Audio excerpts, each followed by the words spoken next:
पीछे आके काम करना पड़ेगा, फील्ड वर्क करना पड़ेगा, तभी तो मेरे डिस्ट्रीब्यूटर्स और लीडर्स के पेट को समझेगा। इनिशियल स्टेज मुझे ये सब बहुत मोटिवेशन जैसे लगा, इनिशियल स्टेज में मुझे ये सब बहुत मोटिवेशन लगा, क्योंकि मैंने अपनी जिंदगी में एक फैक्ट बोलता हूँ, मैंने अपनी जिंदगी में कभी भी लो लाइफ देखा नहीं, क्योंकि जो फैमिली बैकग्राउंड से आता हूँ आज सबको पता होगा। उसके बाद धीरे धीरे करके मैंने इसको ज्वाइन किया। एवरी डे मेरा डेली रूटीन,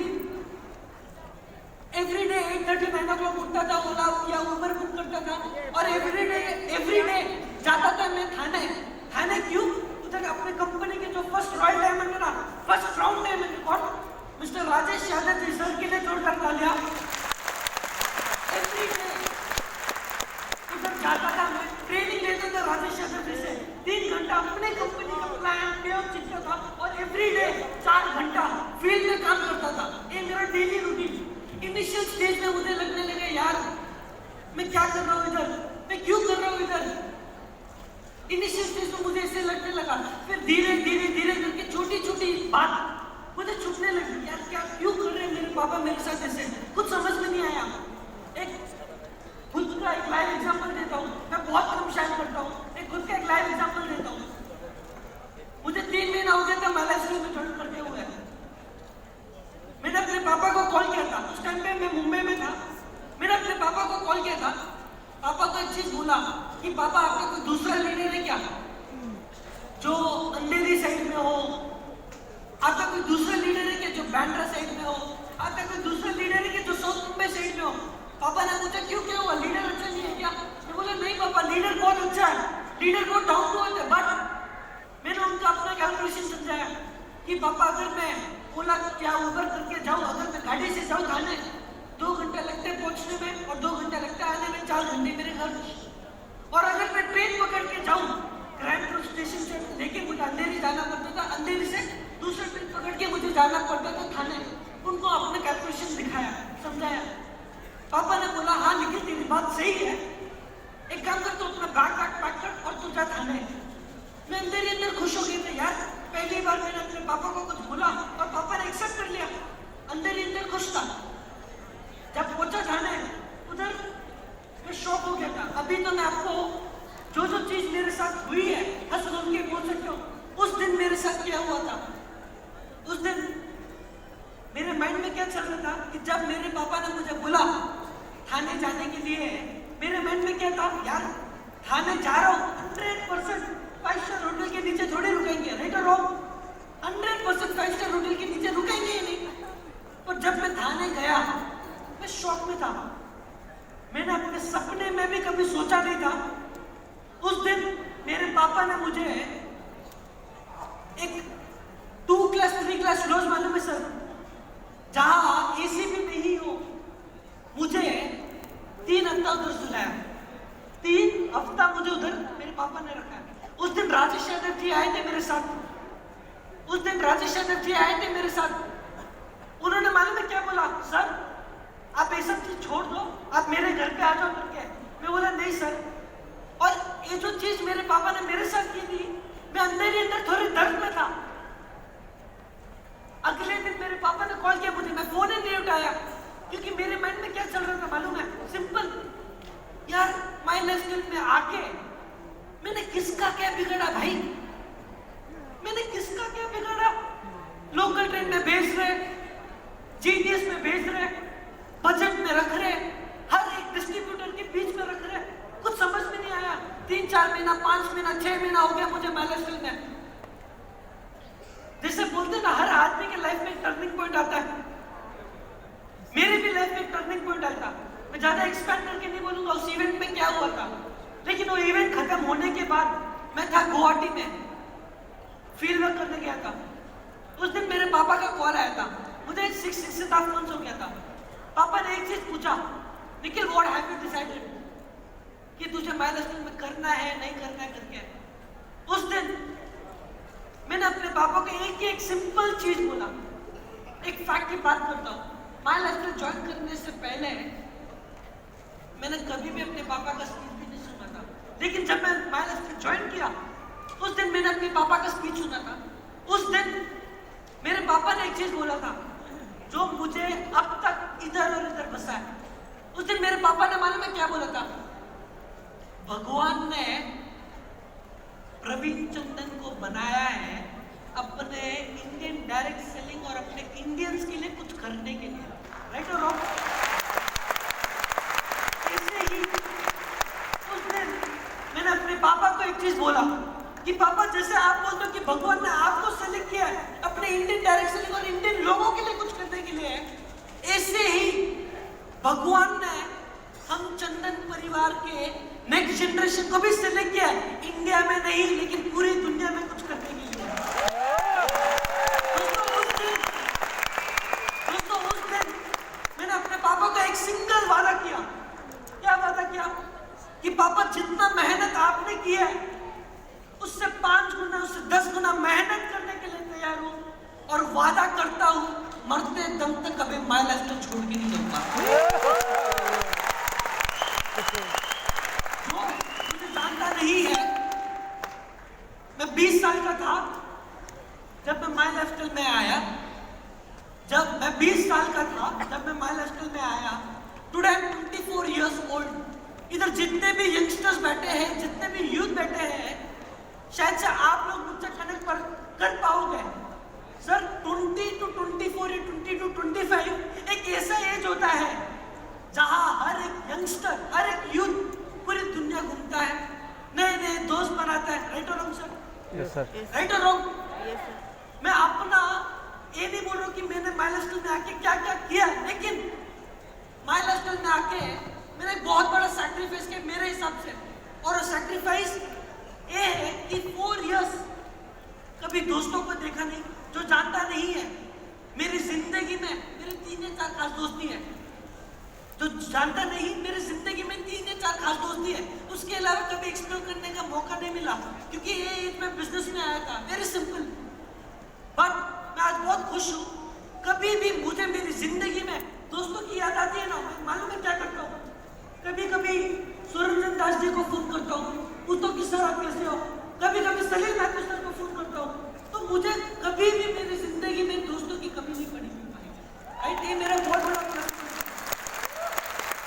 उसके अलावा जैसे मैं बोला, एक यंगस्टर हूँ, मैं एक यूथ हूँ।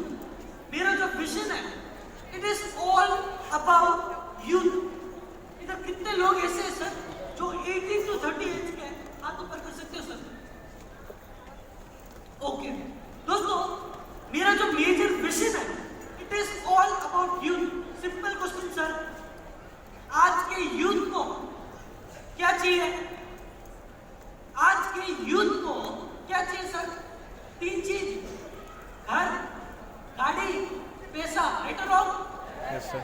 पर मेरे देखने के नजरिए से आज के यूथ को एक राइट करियर की जरूरत है। आप लोग मानते हो कि नहीं सर?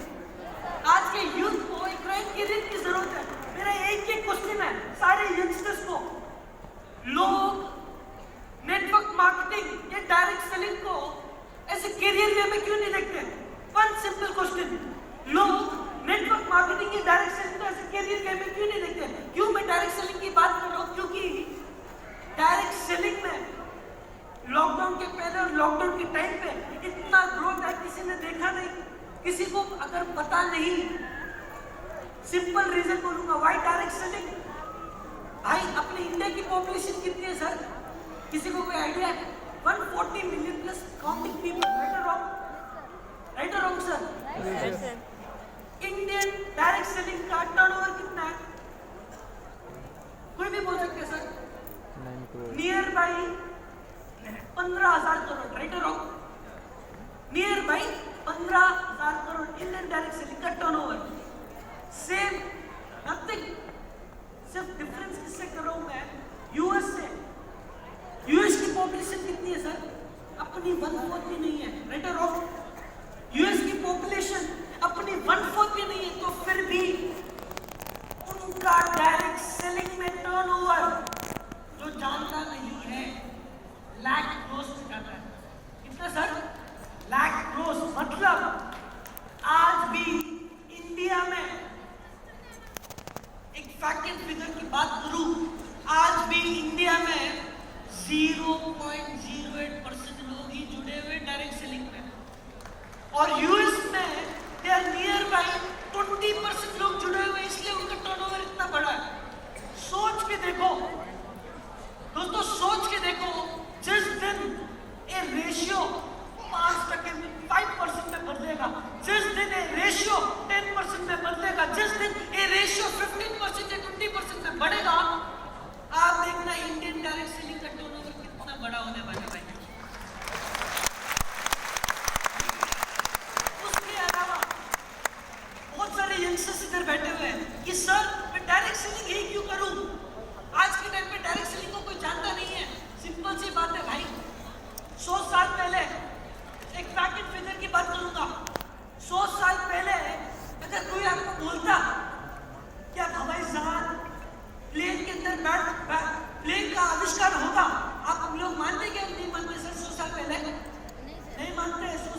50 years पहले कोई अगर आपको बोलता एक मोबाइल के अंदर कैमरा आएगा, आप लोग मानते नहीं मानते? नहीं मानते। 25 साल पहले कोई आपको बोलता एक पेन के अंदर कैमरा आएगा, आप लोग मानते नहीं मानते? नहीं मानते। लेकिन आज आया है 15 साल पहले अगर आपको कोई बोलता इंडिया के prime minister Shri mister Narendra Modi ji होने वाले हैं, कोई मानता? नहीं मानता। रिसेंट एग्जांपल, पंजाब के चीफ मिनिस्टर कोई बोलता आम आदमी पार्टी का कोई होने वाला है, कोई मानता? नहीं मानता। राइट? ऐसे ही लोग ये बात को भी मानेंगे नहीं। लेकिन आज मैं स्टेज पे खड़ के एक चीज बोलता हूं, 2030 एक ऐसा टाइम होने वाला है, इंडियन डायरेक्ट सेलिंग का आप अगर आपके मोबाइल के गूगल में टाइप करोगे www.india's fastest growing industry challenge करके बोल सकते हो, उसमें अपने डायरेक्ट सेलिंग का नाम रहेगा।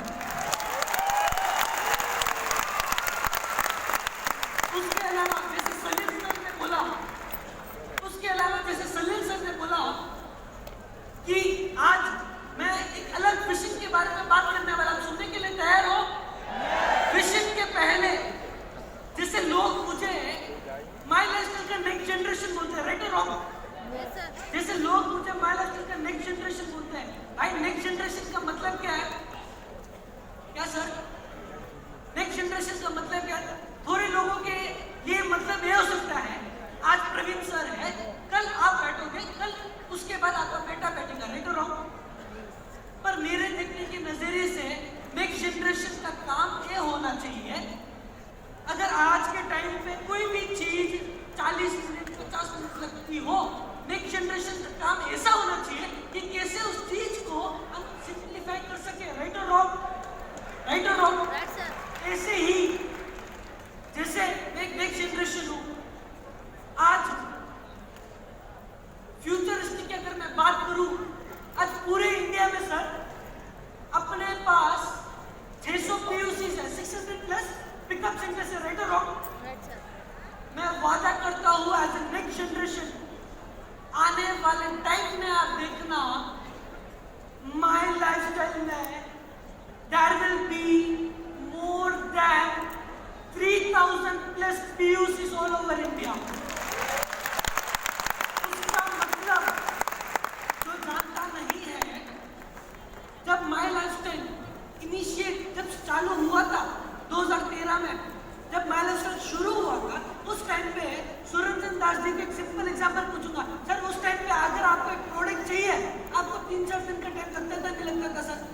धीरे धीरे करके टेक्नोलॉजी बदली, लोग और छूटने लगे, धीरे धीरे करके 10 PUC, 15 PUC, 50, 100, 200, 300, 400, 500, 600, और मैंने क्या बोला, आने वाले टाइम में 3000 होने वाला है। मतलब अगर मैं फ्यूचर की बात कर रहा हूं तो आप लोग बराबर सुनना, आने वाला टाइम एक ऐसा टाइम आने वाला है, आज के टाइम में शायद से आपको नियरेस्ट PUC 40 से 50 मिनट लगता होगा। नेक्स्ट जनरेशन कमिट करता है, प्रॉमिस करता है, आने वाला टाइम एक ऐसा टाइम होने वाला है, आप आपके घर के बाहर निकलो, 15 मिनट में आया भाई PUC।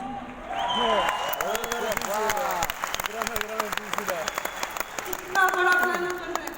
उसके अलावा my lifestyle vision 2.0, my lifestyle vision 2.0 मैंने पूरी इंडिया में अब तक किधर भी शेयर नहीं किया है। फर्स्ट मैं ईस्ट वेस्ट बंगाल में शेयर कर रहा हूं। क्यों? सनराइज किधर से होता है सर? ईस्ट, हम है किधर? ईस्ट।